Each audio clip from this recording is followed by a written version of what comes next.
સિલિન્ડરની અછત વચ્ચે વડોદરા કલેક્ટર કચેરીએ વિચિત્ર નિર્ણય કર્યો છે। સરકારી હેલ્પલાઇન નંબરને બદલે કર્મચારીનો પર્સનલ નંબર જાહેર કરાયો। કંટ્રોલ રૂમ બનાવવાને બદલે પુરવઠા વિભાગના કર્મચારીને આગળ ધર્યો। ઓપરેટર અવિનાશ પરમારનો પર્સનલ મોબાઈલ નંબર હવે હેલ્પલાઇનમાં છે। એક દિવસમાં 400થી વધુ કોલ્સ અટેન્ડ કરતા કર્મચારી હેરાન પરેશાન થયા છે। તંત્રએ વ્યવસ્થિત હેલ્પલાઇન સિસ્ટમને બદલે અજબ બુદ્ધિનું પ્રદર્શન કર્યું છે।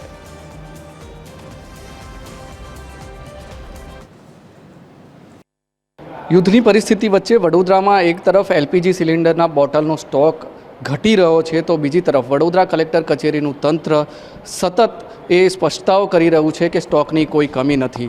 આ તમામ વચ્ચે વડોદરા જિલ્લા કલેક્ટર કચેરીમાં આવેલી પુરવઠા શાખામાં એક કામચલાઉ હેલ્પલાઇન નંબર શરૂ કરવામાં આવ્યો છે, જેના થકી લોકો પોતાની જે ફરિયાદો છે ગેસ સિલિન્ડર નથી મળી રહ્યો તેની ફરિયાદ આ હેલ્પલાઇન નંબર પર કરી શકે છે। પરંતુ વડોદરા જિલ્લા કલેક્ટર કચેરી દ્વારા સરકારી હેલ્પલાઇન નંબર શરૂ કરવાને બદલે આ એક ભાઈ જે અહીંયા બેઠા છે એ પુરવઠા વિભાગના કર્મચારી છે અને તેમનો પર્સનલ નંબર હેલ્પલાઇન નંબર તરીકે જાહેર કરી દીધો છે અને તેને જ કારણે જે આ કર્મચારી છે તેમને એક દિવસમાં ખૂબ મોટી સંખ્યામાં લોકોના ફરિયાદો ભર્યા કોલ્સ આવી રહ્યા છે અને આ જે રજિસ્ટર છે તેમાં તેમની નોંધણી પણ થઈ રહી છે। ગેસનો સિલિન્ડર ગ્રાહકને ક્યારે મળશે તેનો જવાબ પણ આ કર્મચારીને આપવો પડી રહ્યો છે। તેવામાં આ પરિસ્થિતિ છે એ ક્યારે હલ થશે તે એક સવાલ છે। જે કર્મચારીનો હેલ્પલાઇન નંબર જાહેર કરવામાં આવ્યો છે તે આપ જોઈ શકો છો। એક પછી એક તમામ જે ગ્રાહકોના કોલ્સ આવી રહ્યા છે તેમના પર્સનલ મોબાઈલ નંબર પર જે હેલ્પલાઇન નંબર તરીકે જાહેર કરવામાં આવ્યો છે તે એટેન્ડ કરી રહ્યા છે અને સાથે સાથે તેઓ લોકોને કહી પણ રહ્યા છે કે ક્યારે તેમને આ જે બોટલ છે તેનો પુરવઠો ઉપલબ્ધ થશે। આ જવાબ પુરવઠા વિભાગના કર્મચારી તરફથી ગ્રાહકોને આપવામાં આવી રહ્યો છે। દિવસમાં આશરે કેટલા કોલ આવી રહ્યા છે અને હેલ્પલાઇન નંબરથી લોકોને શું રિસ્પોન્સ મળી રહ્યો છે તે જાણવાનો પ્રયત્ન પણ આપણે આ કર્મચારી પાસેથી કરીશું। દિવસમાં કેટલા કોલ તમને મળી રહ્યા છે દિવસમાં?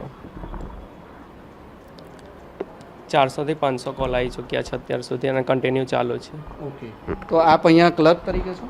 શું કહો છો? આપ અહીંયા ક્લર્ક તરીકે ફરજ બજાવો? નહીં, ઓપરેટર તરીકે છે। આપ ઓપરેટર છો ને આપનો નંબર હેલ્પલાઇન નંબર? હા, હેલ્પલાઇન તરીકે છે। તો હેરાન નથી થઈ જતા આપ? કેટલા કોલ? વાંધો નહીં, કસ્ટમરને વાંધો નહીં, પબ્લિક માટે જ છે, આપણે તો વાંધો નહીં આવે।